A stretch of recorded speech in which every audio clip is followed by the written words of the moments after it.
bar stuff. The majority of spotting should always be in the front side of the bar. They're usually never going to fall backwards and injure themselves, but we've had many injuries where they fall forward and they break an arm or something like that. So you always want to be standing on the front side of the bar no matter what. The first skill we're going to go over is a pullover and just progressions there. Usually walking up a wall, some form.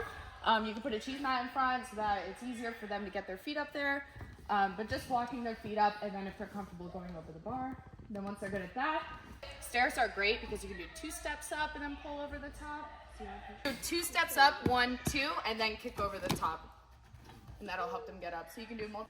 And if they're really scared, you can just have them put their feet on the wall.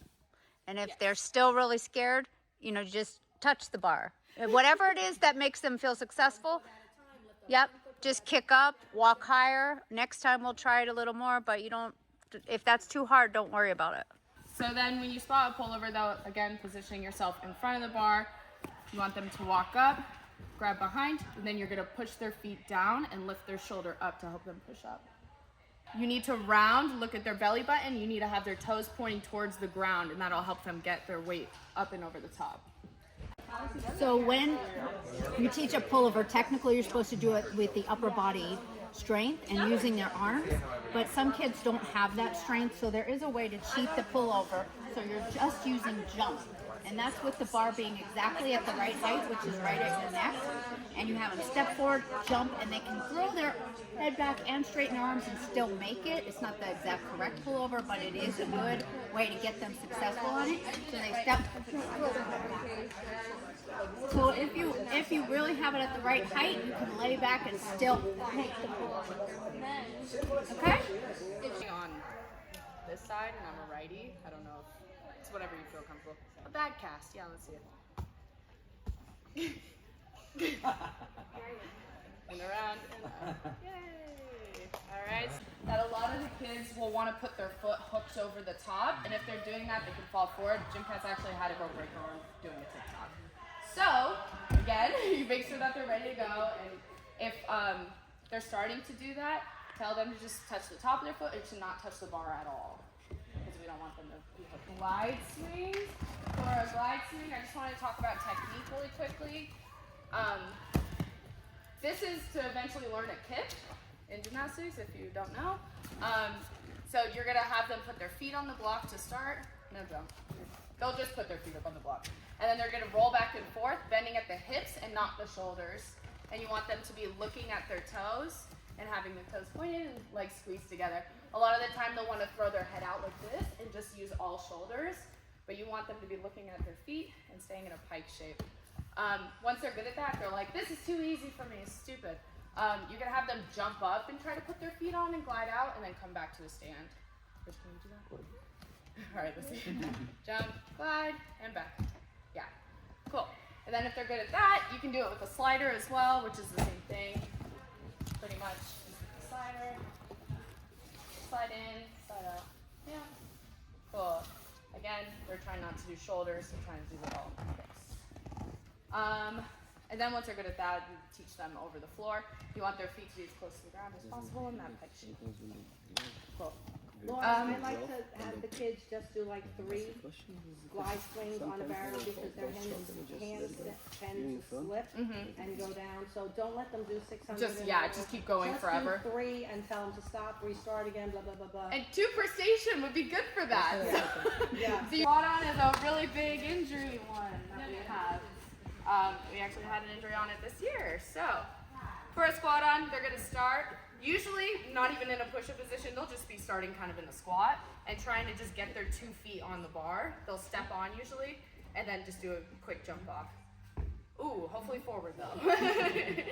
So once they're good at that, if they're saying that's way too easy, they're gonna try to do it from a push-up position, jump onto the bar 2 feet at a time, and then jump off. I see a lot of you guys doing these at the other gym, and then the kid is just jumping way out far as they can. You want to teach them to jump straight up and down is hopefully the goal. And then so the bar doesn't slide as well when they jump off. So one more, you do a push up, they're gonna squat on, put their feet in between, and jump off stick. Awesome. And for kids that's really hard for, the straddle squat on is a little bit of an easier way. Squat on in Excel, so If you want to jump and have them put their feet on the outside because they just don't have the flexibility, that's totally fine as well. Again, squat-ons are a lot of matting. You want to put a lot of mats because they'll just trip over the bar and then immediately reach out and fall forward. That's the number one broken arm in gymnastics schools is squat-ons. So, do 1 foot on, and then from a push-up position, same thing. But again, we want to do big mats underneath the bar when we do this. You don't want to be teaching it with this matting. This matting is terrible. So do not teach it like this. Once they get good at that, you can start teaching the squat on from a cast. And when you do that, then you would really need to be spotting. For all of these steps that are back on the bar, you probably want to be spotting in there as well. Again, standing on the front side of the bar so you can catch them if anything happens. And then you want to try to grab the back of their leg and help their leg get back down.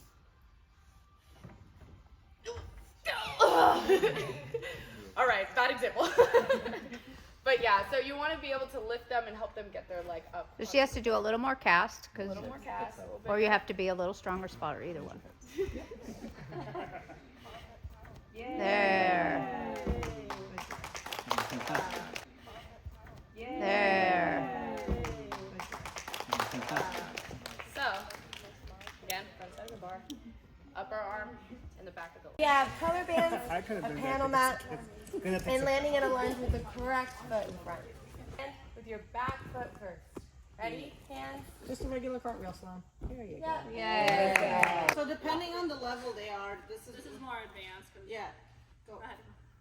And squeeze your ears. Good. Ears, squeeze. Yeah. Put your foot on there. Now you're gonna do your cartwheel and I try to grab it with your toes. Put your hands on the beam and do a cartwheel. Oh, she got it. Good job.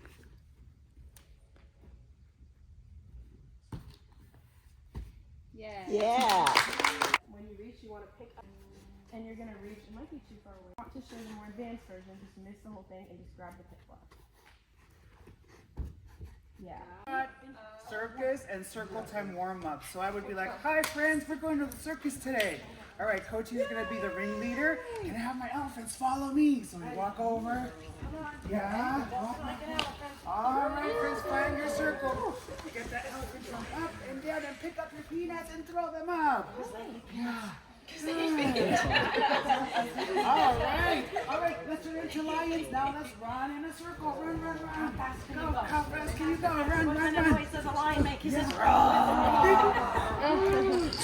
right, my friends, let's stop. Let's sit down in a circle. All right, get that elephant trunk ready. Go up, reach for your toes. Come up, open the straddle. Get that elephant trunk to touch those toes. Are they stinky pee-hoo? Sorry. All right, that's the really annoying kid. Yeah. Every time you let's turn into seals. Come out of the pool, bounce that ball on the nose. Yeah. And then dump back in.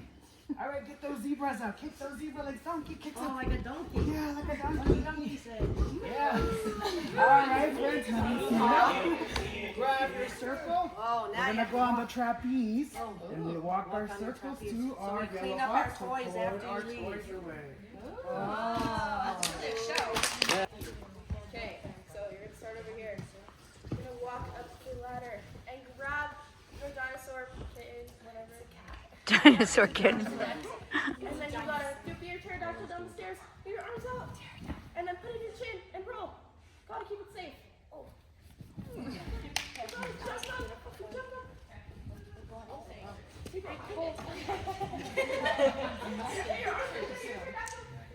Okay, turn around. Get it in your neck. Okay, so close to safety. Okay, stop and roll. Sit down, pizza hand or dinosaur hands. And go over, and then that's safety. Put your dinosaur in safety right here, right behind the white line. And then you gotta get your feet, walk your feet up the wall because you're walking up the volcano. All right. And ouch. And you gotta be quick. You gotta be quick. You gotta go over and then go under the trees. Okay, I have to. Yeah. And then you gotta go quick. Go forward roll. Come on. You gotta protect the species. And then we gotta skip the volcano again. That's another one. It's tiny though. It's a volcano? It's a little bit Mini hot. volcano. So feet on fast off. You know. And then right here. Fast. Yeah, you gotta keep the dinosaur eggs safe because you don't want them to like Big snakes. No! And you're done! Okay. Quack, Lay quack, down on your quack. back. This is like a monkey. Okay. I don't know.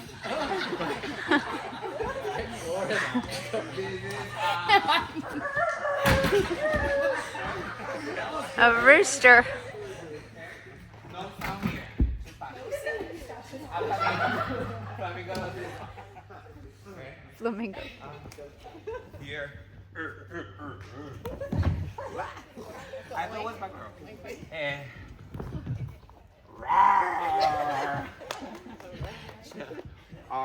I can go. I don't know how I can go to do. It's a kangaroo. Kangaroo. Kangaroo. He doesn't know how to do the noise. And this is, I don't know, does it have a name? Doesn't have a name. Yeah. Fairyland with the dragons and the fairies. You're gonna swing over the fairyland. Volcano fire. Hey, walk over the.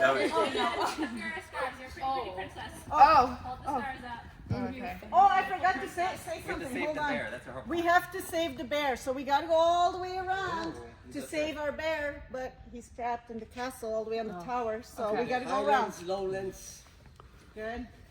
Perfect. That's what your star stand now. Perfect. Keep going. Careful of all the dragons and sea monsters. Sea monsters. Works. Getting to the castle. All right, you're getting almost inside the castle. You gotta do this last. The castle is gonna fall down over and over again. Good. Now you can climb up the spider. You saved the Tower, there's the fairy bear. In the class, the kids will just touch it, and then when they're touched it, they can come put a stamp right here. Secondary purpose. Ooh. How many stamps you gonna get it? Secondary Save purpose. the bear at the end. Whoa. Have to jump onto the shark forward. Under the sea. Squish the shark. In between the two, and you're a jellyfish, jumping jacks into the circles and out. Then come up on top, lay on your belly, hands go straight out with the noodles, swim like you're in the water. Kick your feet. Woohoo! You come, follow the shark, jump up. This one has its mouth open, so you don't want to fall into it, so you have to do a chin hold. Don't let it eat you. Good, and then you swing, go around through the seaweed. Next bar. Put your hands on the bar, you're going to hang underneath it, and you're going to kick your feet in a straddle up and try to get the scars. Yeah. And then you're going to get low, jump, explode over, straddle jump onto the shark. Good. And then, yeah. Then crab walk up the shore. Go, guys. I do like a crab walk up. Yeah. This is the problem.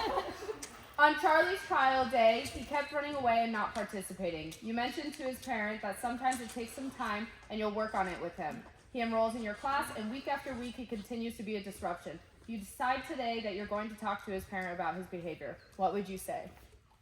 So we decided that we would incorporate the parent into class, just because we can't leave the rest of the kids for just one. So we would ask for help.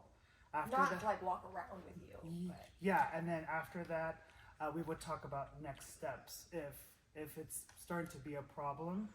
So we would try to either have them be in class with them for a little bit and see if she can leave a little bit at a time so he gets used to it, or if it's just not working, then we would ask to go down a level. So for example, it's a brand new 3-year-old. We would say like, hey, maybe a kittens would be better, so he gets to be exposed to the gym and to the way that we run our structured classes. So.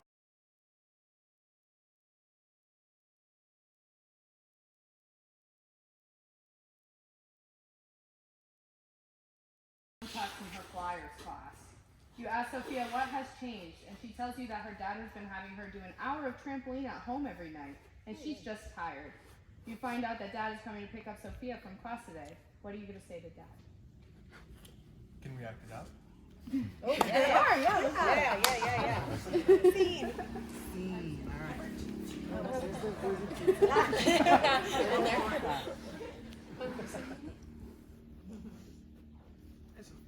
Good job today, guys. Okay.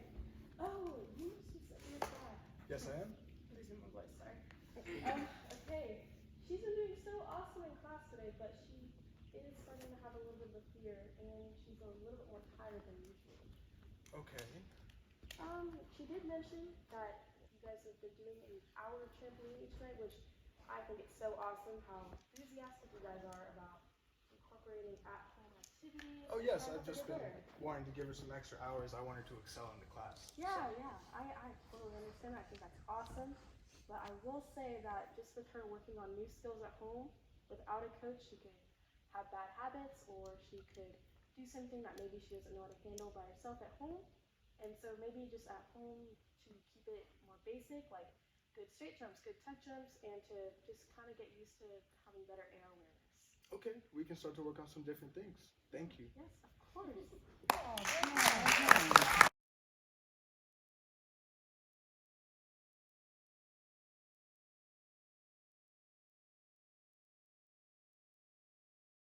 During your heroes class, you noticed Wesley and Garrett getting in an argument.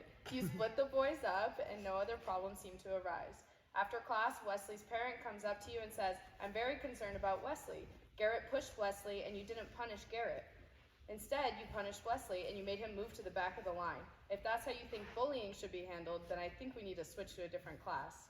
How do you respond?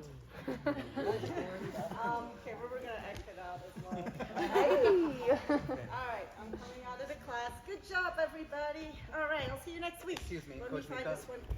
Hi, Oh, Coach Mika. hi. Hi, I'm Milo. I'm the father of Garrett, of Wesley, and I noticed in class today that Wesley and Garrett got in an argument over there by the trampoline, whatever that is back there. Yes. And I noticed that you pushed him, and then you just put Garrett to the back of the line. Yes, I saw it happen. I saw Garrett push Wesley. Garrett just finished I talked to Garrett right away after it happened. I told him we do not push, but because he just finished his exercise, I let him continue, and I put another kid in between them so they wouldn't be too close to each other. Okay. Right, so we continued. Everything went well Because for through the this rest window, of it the just class. doesn't look the same. You know, we can't tell what you're saying, what you're doing, like in Right. the back. Well, it's not that I punished Okay. your little kid. Because if that's the Got his case, then name. we'll just go to a different. No, absolutely not. Like, they were totally fine. I talked to both kids. They agreed we cannot push each other in class. I was also going to talk to Wesley's Okay, I was gonna parents, say, yeah, maybe Wesley's please dad talk or to the mom. others. Yeah, and I was just coming out to look for them, and then you came up to me. But Okay. yeah, Sorry I was about gonna this. talk- It's just like I just saw that. And he's No, gonna have the problem absolutely, at and school. then I just wanna make sure absolutely, that- they will not. I won't allow it. It was I got it on track. It was Karen, right? Your name? No. No, I'll make sure, and the kids know, there's no pushing, we're nice to each other, they gotta be nice to each other, so. Okay. Yeah, definitely, I'll keep them apart a little bit, that's why the one kid went in the back. I and the appreciate other that. one- I couldn't tell what was happening. Yeah. Thank you for explaining that. You're welcome.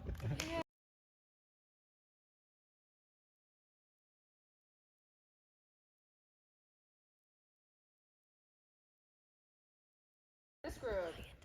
Raven is in pink and tells you that she can do a back handspring at home no problem. After watching her bridge, you decide she's not ready to do one. The next week after class, her parent says to you, "Raven told me that you won't let her do back handsprings, which she is more than capable of doing at home. What am I paying you guys for if you won't let her work on her back handspring?" How do you respond? Action.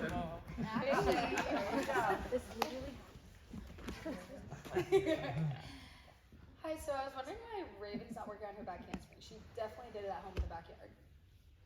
Let me preface this conversation by saying that in pink we don't really work on back handsprings. The skills that we're working on in this class are geared toward perfecting our handstand. We're going to be working on cartwheels as well as our bridges. I noticed in class that when Raven does her bridge, she doesn't quite get her head off the ground, which probably means she doesn't have enough shoulder flexibility or strength. We are working on that right now, but it doesn't suggest to me that she's capable of doing a back handspring, so I just want to make sure that Raven's staying safe.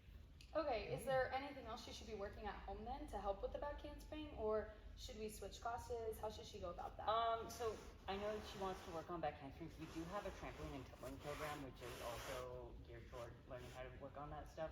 But in this class, like I said, we're going to be focusing on our handstands, our shoulder strength, and our bridges, and just developing the overall wellness of our gymnastics so that she doesn't get hurt in the future. Okay, sounds good. Yes, answer.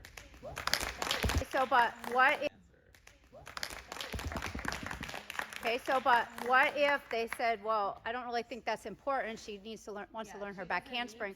So I don't want to be in pink. I'm going to continue to I don't really want to be in your pink class because you don't think that's important. I'm going to continue to push the safety aspect. Unfortunately, it is my job to make sure that Raven is safe in class. So yeah, and if you could phrase it in the way that goes, we're going to get there faster and better with higher technique if these lower things are perfected.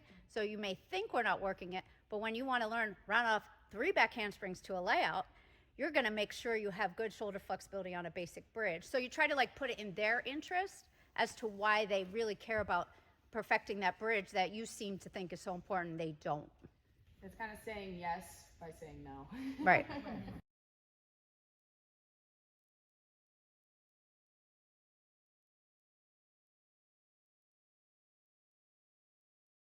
Red class where Danielle is fitting in well, and says the other coach told me that Danielle was ready to move up to purple, but she's been in red for the past 3 weeks. Why would you guys hold my daughter back when she's ready for the next level? So we started off saying, okay, we can check to see if the coach did move her up in the book. Let's say the coach did not. Then you explain to her the move up process. The child's name goes in the book, and then they get called by the front desk. And since that didn't happen, we'll give some things to work on in the class. Even if she is ready to move up, do not say, okay, let's move her up, or you'll get a call here shortly. Just say, give some things she needs to work on, and we'll challenge her in that class until she meets the said skills. Yeah. No matter what level they're in, you can always challenge them to whatever level they're at so that they feel like their level is a challenge for them. Yeah, like we tried to say that a super cub is working a handstand and a level 10 1 minute perfect shape handstand is still a handstand, but they're very extremely different on how difficult they are. So if you have a kid who can already, quote, do their handstand, but it's not a 1 minute perfect shape handstand, there's a lot to learn there. So you try to keep challenging them through that and try to tell the parent, even though they're ready for red, they're still working and improving, and they can skip levels in the future if their basics get that strong. So it's not really being held back unless the teacher at the lower level doesn't see the challenge there. And so hopefully we get good at that, and that people are not worried about how fast they move.